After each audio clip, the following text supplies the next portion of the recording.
Hello everyone. Sunday বিকালবেলায় আমরা গেছিলাম একটু বারাসাতে শপিং করব, প্লাস একটু ঘোরাঘুরি করে তারপর বাড়ি আসব।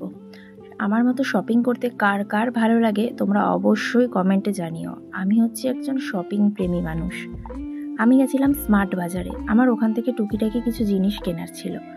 বেগম ছোট্টবেলা থেকেই এসকেলেটারে চড়তে একটুও ভয় পায় না, খুব ভালোই বাসে। হাতটা ছেড়েই উঠতে চায়, কিন্তু ওটা এখনো রিস্ক পাই না, তাই হাতটা ভালো করে ধরেই রাখতে হয়।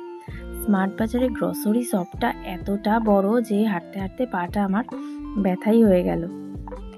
গ্রসারি তেমন কিছু কেনার ছিল না, তাই টুকটাক কিছু কিনেই চলে গেলাম কিচেন আইটেমের দিকে, যেখানে মেয়েরা বারবারই যেতে ভালোবাসে। আর এই যে 99-এর স্টোর আছে, এখানে বিভিন্ন রকমের জিনিস পাওয়া যায়।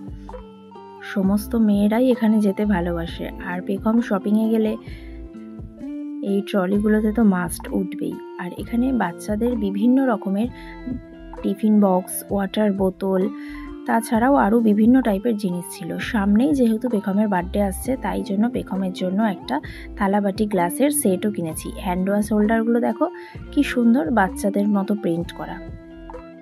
এছাড়াও কাচের বোতল ছিল, প্রচুর variety, buy one get one অফারেও ছিল, বিভিন্ন টাইপের ছিল।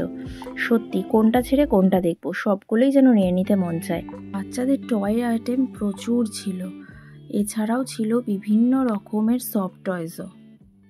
খুব সুন্দর সুন্দর পাপোশও ছিল, ওখান থেকে পাপোশও কিনেছি। আর এই যে ছোট ছোট যেগুলো দেখছো পাত্রগুলো, এগুলোও ভীষণ সুন্দর। স্মার্ট বাজার থেকে কি কি শপিং করলাম সেগুলো তোমাদের নেক্সট ভিডিওতে দেখাবো।